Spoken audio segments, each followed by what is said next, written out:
Assalamualaikum warahmatullahi wabarakatuh. Saya Lailiatul Hikmah, NIM 180611100127 dari kelompok 3 sebagai pemateri pertama akan menjelaskan mengenai definisi etika karya ilmiah dan asas-asas etika penulisan karya ilmiah.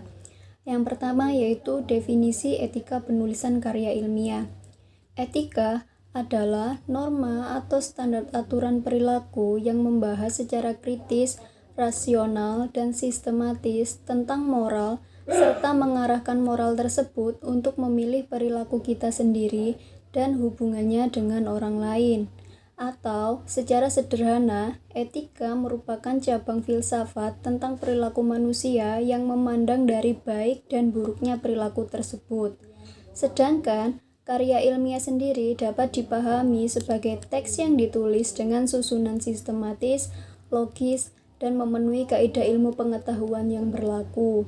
Jadi, yang dimaksud dengan etika penulisan ilmiah adalah norma atau standar perilaku yang harus dilakukan atau tidak boleh dilakukan oleh penulis tentang baik dan buruknya itu penulisan ilmiah. Dalam hal ini, yang dinilai bukan benar atau salahnya suatu karya ilmiah, melainkan baik dan buruknya cara penulisan ilmiahnya. Nah, oleh sebab itu, etika penulisan ilmiah diperlukan dengan tujuan supaya penulis dapat mengetahui bahwa walaupun ia memiliki kebebasan dan bisa bertindak mandiri dalam menulis, dia harus tetap mampu mempertanggungjawabkan apa yang telah ditulisnya, sehingga standar dan kualitas karya tulis ilmiah dapat terpelihara dan juga terjaga. Selanjutnya adalah asas-asas etika penulisan karya ilmiah. Asas yang pertama yaitu asas penghormatan.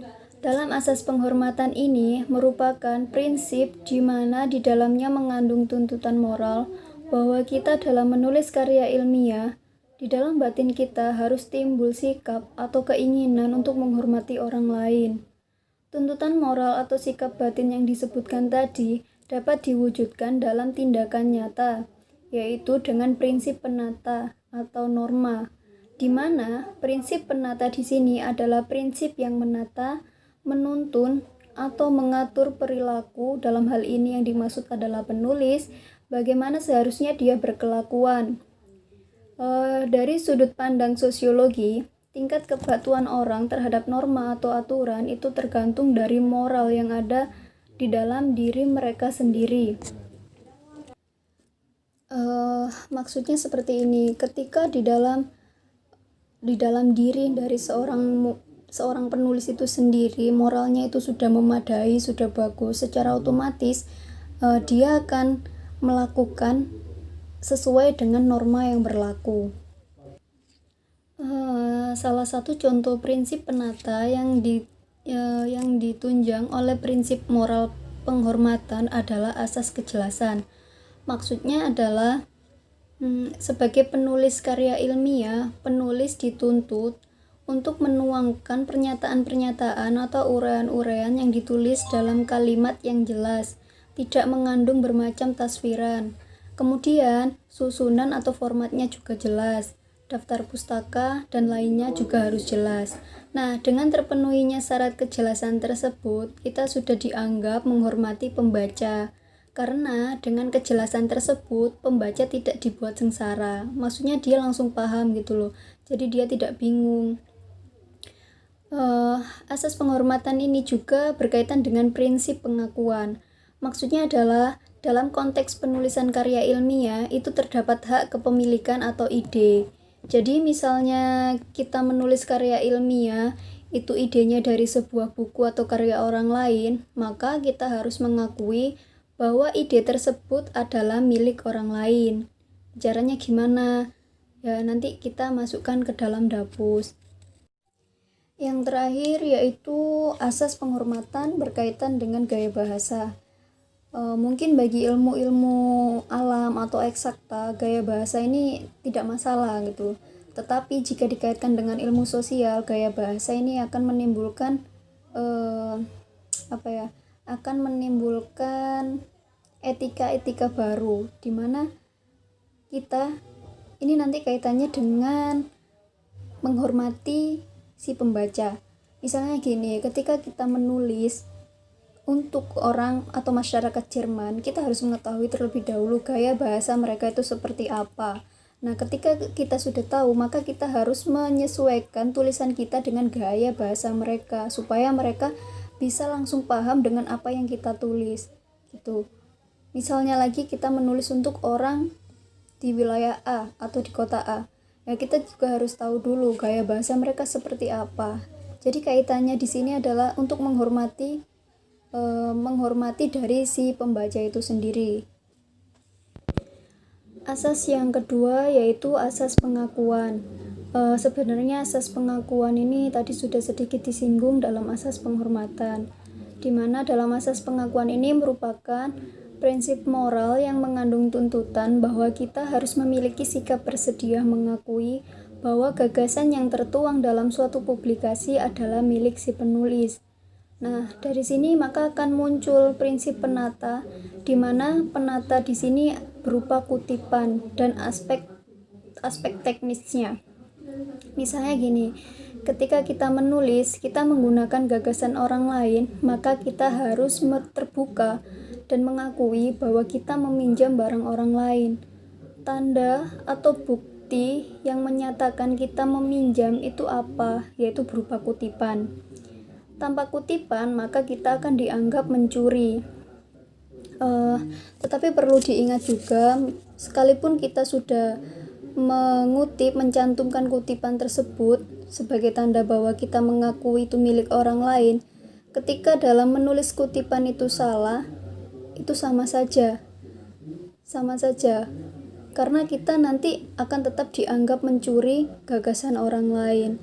Nah, untuk itu alangkah lebih baik jika kita mengetahui bagaimana etika penulisan karya ilmiah itu sendiri, itu harus beriringan dengan pengetahuan cara penulisannya sendiri, sehingga tidak ada tuduhan bahwa kita itu mencuri gitu loh. Jadi percuma kita udah melakukan kutipan, sudah mencantumkan namanya pemilik gagasan yang awal itu siapa, tetapi ketika kita menulis kutipan tersebut itu salah, teknisnya salah, tidak sesuai dengan aturan yang berlaku, maka tetap saja kita akan dianggap sebagai pencuri.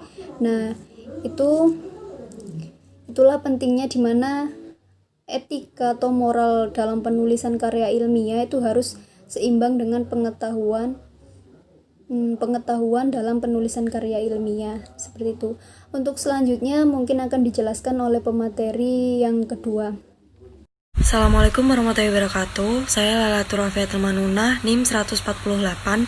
Di sini saya akan menjelaskan mengenai sikap ilmiah dan orisinalitas. Yang pertama adalah sikap ilmiah. Sikap ilmiah adalah sikap yang mampu menerima pendapat orang lain dengan baik dan benar, lalu bertindak dalam memecahkan masalah secara sistematis melalui langkah-langkah ilmiah yang tidak mengenal putus asa, serta ketekunan dan keterbukaan.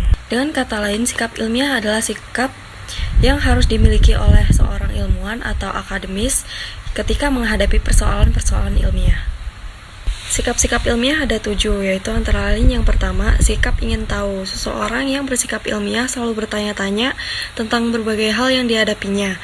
Ia selalu tertarik apapun kepada hal yang lama ataupun hal yang baru. Yang kedua adalah sikap kritis. Orang yang bersifat kritis tidak pernah puas dengan jawaban tunggal. Ia akan selalu berusaha mencari hal-hal yang ada di balik suatu gejala, bahkan yang melatar belakangi fakta yang dia hadapi. Yang ketiga adalah sikap terbuka. Ia selalu bersedia mendengar keterangan dan argumentasi orang lain, walaupun berbeda pendirian. Orang dengan sikap seperti ini tidak menutup mata terhadap adanya kemungkinan pendapat orang lain. Keempat adalah sikap objektif, merupakan sikap yang mampu mengesampingkan sikap prasangka pribadi ataupun kecenderungan yang tidak beralasan terhadap orang lain. Jadi dia akan selalu berpikiran positif. Yang kelima adalah rela menghargai karya orang lain. Berjiwa besar untuk menghargai karya orang lain tanpa merasa dirinya kecil merupakan sikap yang paling penting. Yang keenam adalah berani mempertahankan kebenaran. Sikap ilmiah membuat orang berani mengatakan kebenaran dan bila perlu sekaligus mempertahankannya. Kebenaran yang dibelanya ini mungkin berupa tulisan atau hasil penelitiannya sendiri. Mungkin pula hasil penemuan karya orang. Yang ketujuh adalah mempunyai pandangan jauh ke depan. Orang yang mempunyai pandangan jauh ke depan selalu tanggap terhadap perkembangan, kemajuan ilmu pengetahuan dan teknologi. Karena sikap ini, ia selalu harus untuk membaca dan mengetahui lebih banyak, dan akhirnya ia akan menganggap bahwa membaca dan menulis sebagai suatu kebutuhan lain. Kemudian ada orisinalitas. Orisinalitas diambil dari pengertian bahwa karya yang dihasilkan tidak pernah ditulis oleh orang lain secara tertulis. Karya ilmiah, khususnya skripsi, tesis, atau disertasi, semaksimal mungkin harus memperlihatkan sisi orisinalitasnya. Sebuah skripsi, tesis, atau disertasi bisa dikatakan orisinal apabila memenuhi beberapa kriteria seperti yang diajukan oleh Moray, yaitu yang pertama, penulis mengatakan sesuatu yang belum pernah dikatakan oleh orang lain. Yang kedua, penulis melakukan karya empiris yang belum dilakukan sebelumnya. Yang ketiga, penulis menyintesis hal yang belum pernah disintesis sebelumnya. Lalu yang keempat, penulis membuat interpretasi baru dari gagasan atau hasil karya orang lain. Yang kelima, penulis melakukan sesuatu yang baru dilakukan di negara lain, tapi belum dilakukan di negaranya. Lalu yang terakhir, penulis mengambil teknik yang ada untuk mengaplikasikannya dalam bidang atau area yang baru. Baik, nama saya Nanang Irawan, NIM 126. Saya akan melanjutkan penjelasan dari pemateri kedua, yaitu tentang plagiasi. Plagiasi merupakan kegiatan sengaja ataupun tidak sengaja dalam mengutip sebagian atau seluruh dari karya orang lain tanpa menyantumkan sumber yang tepat. Ada 5 jenis plagiasi. Yang pertama, plagiasi berdasarkan aspek yang dicuri. Yang kedua, jenis plagiasi berdasarkan sengaja atau tidaknya. Yang ketiga, jenis plagiasi berdasarkan presentase kata, kalimat, atau paragraf yang dibaca. Yang keempat, ada plagiasi berdasarkan pola plagiasinya atau pola plagiarismenya. Yang kelima, ada self plagiarisme. Ada 5 plagiarisme berdasarkan aspek yang dicuri. Yang pertama yaitu plagiarisme ide. Plagiarisme ide merupakan plagiarisme yang mengambil ide yang sudah ada tanpa menyantumkan sumber yang didapat. Yang kedua, berdasarkan isi atau data penelitian, yaitu mengambil data atau isi dari penelitian orang lain. Yang ketiga, ada plagiarisme berdasarkan kata, kalimat, dan paragraf. Yang keempat, ada plagiasi yang keempat ada plagiasi total, merupakan plagiasi yang secara keseluruhan mengambil penelitian ataupun karya dari orang lain tanpa menyebutkan sumber yang diambil. Yang kedua, jenis plagiasi berdasarkan sengaja atau tidaknya. Jenis plagiasi berdasarkan sengaja merupakan plagiasi yang secara sadar dilakukan oleh seseorang dalam mengambil karya orang lain, sedangkan plagiasi yang tidak disengaja adalah plagiasi yang menggunakan kata, kalimat, ataupun paragraf tanpa dia sadari kebetulan sama dengan milik orang lain. Jadi plagiasi tanpa unsur kesengajaan ini adalah plagiasi yang dilakukan tanpa tahu bahwa kata, kalimat, ataupun paragraf yang dia gunakan sama dengan milik orang lain. Yang ketiga, jenis plagiasi berdasarkan presentase atau presentasi kata, kalimat, atau paragraf yang dibaca.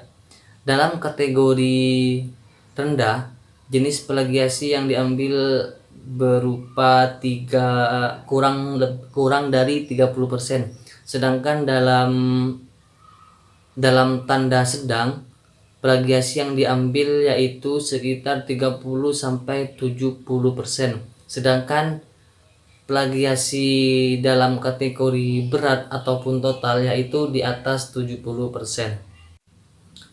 Yang keempat, plagiarisme berdasarkan pola dari plagiarisme, yaitu dibagi menjadi dua. Yang pertama, plagiarisme kata demi kata. Yang kedua, plagiarisme mosaik. Plagiarisme kata demi kata merupakan plagiarisme dengan mengambil kata ataupun kalimat dari satu paragraf atau seluruh isi dari karya tanpa mengubah sedikit pun dan tidak mencantumkan nama pemilik dari karya tersebut. Sedangkan plagiarisme mosaik merupakan menyalin dengan menyisipkan kata dari orang lain lalu menghubungkannya secara acak. Yang kelima adalah self plagiarisme, yaitu memakai karya kita sendiri secara identik namun tanpa melampirkan sumber aslinya. Jadi maksudnya di sini adalah ketika seseorang membuat karya ilmiah, kemudian karya tersebut diterbitkan, otomatis karya tersebut adalah milik pembuat karya tadi. Nah, di sini ketika kita mempunyai kesempatan untuk membuat suatu karya ilmiah yang kalimatnya sama ataupun paragraf-paragrafnya sama, tapi dalam kalimat tersebut tanpa mencantumkan nama penulis atau penerbitnya terdahulu, maka tindakan tersebut disebut self plagiarisme meskipun kita sendiri yang menulis karya tersebut.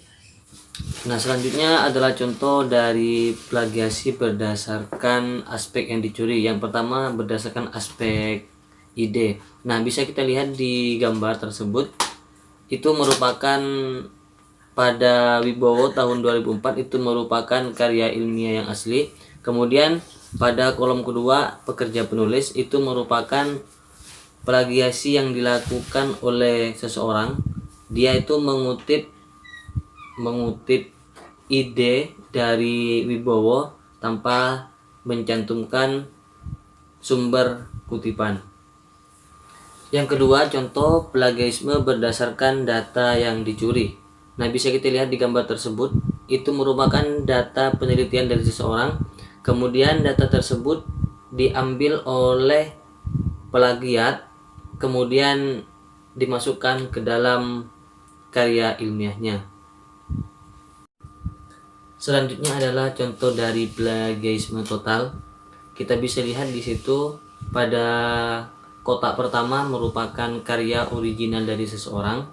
Dan pada kotak kedua merupakan jiplaan dari seorang plagiarisme.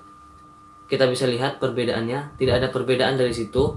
Makanya dikatakan plagiat total, soalnya dia tuh langsung mengutip secara keseluruhan dari karya sebelumnya. Selanjutnya adalah plagiarisme yang disengaja. Pada kotak pertama merupakan karya original seseorang, sedangkan pada kotak kedua merupakan plagiarisme yang dilakukan oleh seseorang. Nah, di situ kita bisa lihat pada tulisan yang berukuran tebal atau bold, itu merupakan kata-kata yang sama persis dengan kata-kata ataupun kalimat pada karya original, sehingga karya tersebut dikatakan karya yang disengaja, plagiarisme yang dilakukan secara sengaja karena keseluruhan dari kata atau kalimat yang ia gunakan sama dengan karya original. Selanjutnya, plagiarisme yang tidak disengaja. Pada kotak pertama merupakan contoh karya ori, sedangkan di kotak kedua merupakan contoh plagiarisme yang tidak disengaja. Jadi dia dia mengarang idenya sendiri tanpa dia ketahui bahwa yang dia karang ataupun yang dia tulis sama dengan karya sebelumnya ataupun karya orang lain. Selanjutnya contoh plagiarisme berdasarkan proporsi atau presentasi kata, kalimat atau paragraf yang dibaca. Nah, kita bisa lihat di situ yang merupakan contoh dari plagiasi rendah. Kita bisa lihat contohnya di situ di kotak pertama. Sedangkan pada kotak kedua merupakan contoh dari plagiasi sedang, dan kotak ketiga merupakan contoh dari plagiasi tinggi ataupun plagiasi total. Nah, dari sini cara kita mengetahui bahwa karya tersebut merupakan plagiasi rendah, sedang ataupun tinggi, kita bisa menggunakan aplikasi Turnitin ataupun aplikasi lainnya yang bisa mengecek seberapa besar persentase plagiasi yang diambil. Selanjutnya adalah contoh plagiasi kata demi kata. Pada kotak pertama, kita bisa lihat di situ merupakan karya original dari seorang penulis. Sedangkan yang kedua merupakan hasil plagiasi yang diambil secara keseluruhan tanpa mengubah sedikit pun kata yang diambil. Makanya karya tersebut dikatakan plagiasi kata demi kata.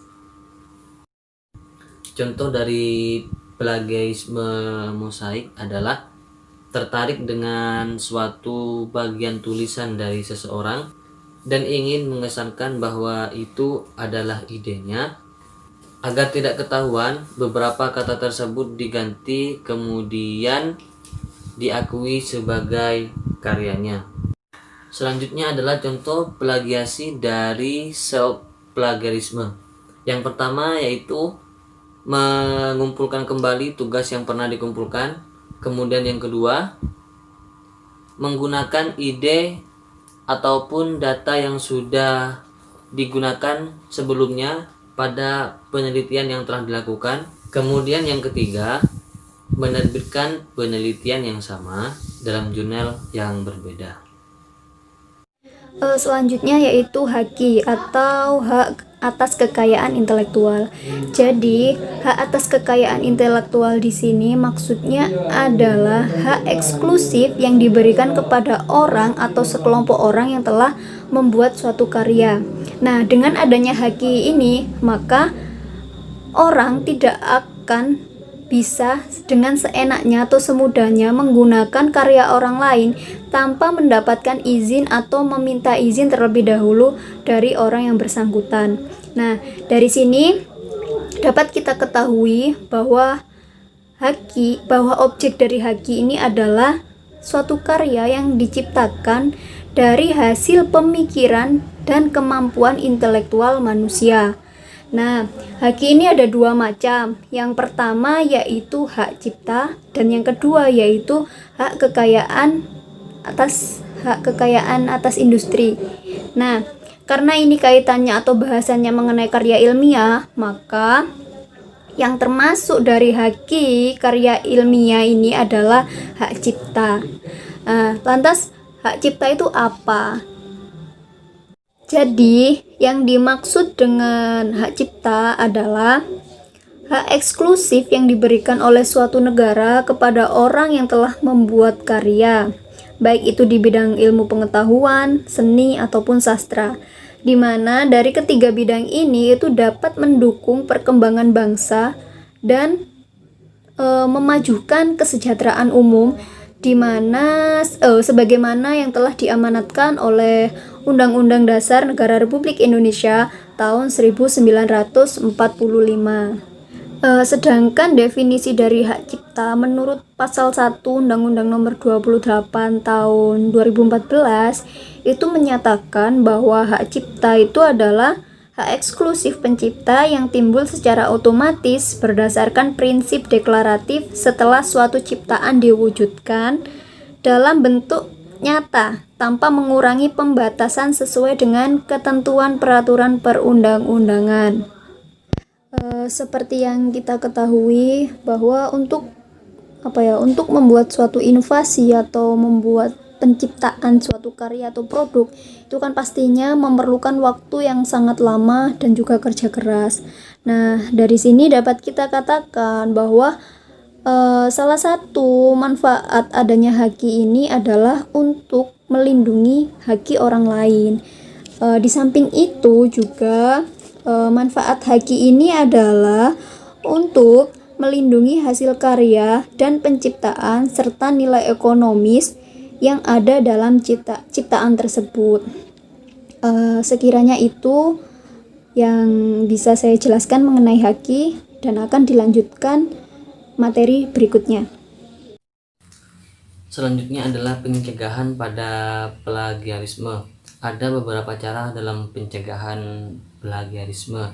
Yang pertama yaitu jujur pada diri sendiri.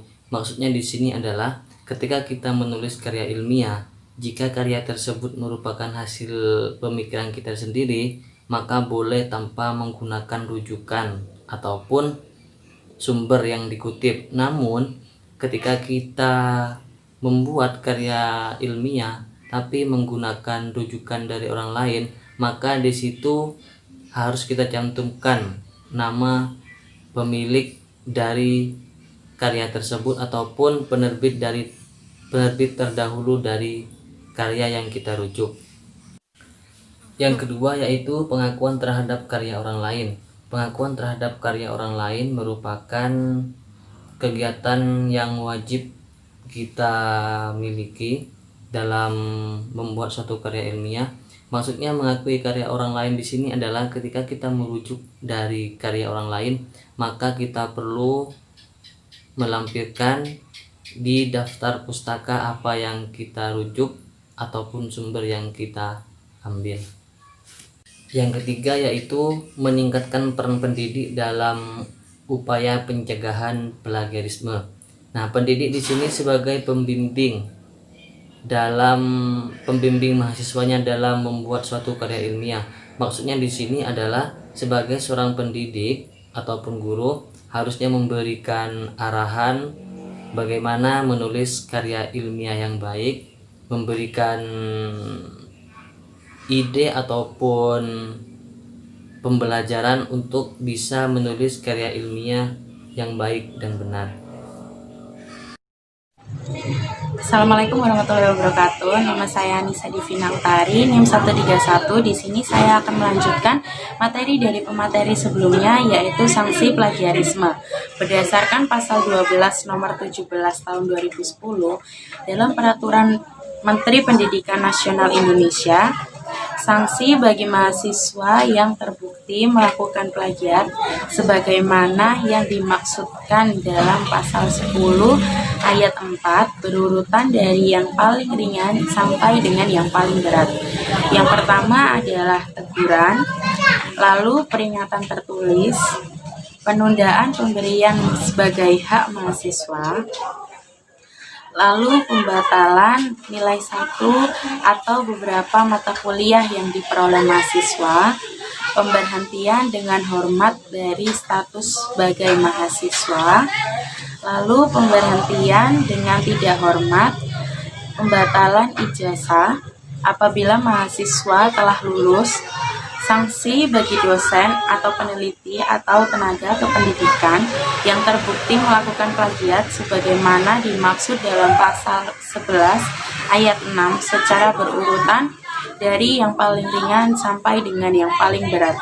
Yang pertama adalah teguran, kedua adalah peringatan tertulis, selanjutnya adalah penundaan pemberian hak, penurunan pangkat dan jabatan akademik atau fungsional, pencabutan hak unit diusulkan sebagai profesor atau jenjang utama bagi yang memenuhi syarat, pemberhentian dengan hormat dari status dosen atau peneliti atau tenaga kependidikan, pemberhentian tidak dengan hormat dari status sebagai dosen atau peneliti atau tenaga kependidikan, pembatalan ijazah. Selanjutnya adalah etika dalam hubungannya dengan publikasi. Pernyataan etika publikasi ilmiah ini merupakan pernyataan kode etik semua pihak yang terlibat dalam proses publikasi jurnal ilmiah ini, yaitu pengelola, editor, mitra bestari, dan penulis. Kode etika publikasi ilmiah pada intinya menjunjung 3 nilai etika dalam publikasi, yaitu kenetralan, yakni bebas dari pertentangan kepentingan dalam pengelolaan publikasi. 2 adalah keadilan, yakni memberikan hak ke pengarang kepada yang berhak sebagai pengarang. Yang ketiga adalah kejujuran, yakni bebas dari duplikasi, fabrikasi, falsifikasi, dan plagiarisme dalam publikasi. Tugas dan tanggung jawab pengelola jurnal menentukan nama jurnal, lingkup keilmuan, pembekalan, dan akreditasi apabila diperlukan. Menentukan keanggotaan Dewan Editor, mendefinisikan hubungan antara penerbit, editor, mitra bestari, dan pihak lain dalam suatu kontrak. Menghargai hal-hal yang bersifat rahasia, baik untuk peneliti yang berkontribusi, pengarang atau penulis, editor, maupun mitra bestari. Menerapkan norma dan ketentuan mengenai hak atas kekayaan intelektual, khususnya hak cipta, melakukan telaah kebijakan jurnal dan menyampaikannya kepada pengarang atau penulis, dewan editor, mitra bestari, dan pembaca. Membuat panduan kode berperilaku bagi editor dan mitra bestari. Mempublikasikan jurnal secara teratur, menjamin ketersediaan sumber dana untuk keberlanjutan penerbitan jurnal, membangun jaringan kerjasama dan pemasaran, mempersiapkan perizinan dan aspek legalitas lainnya.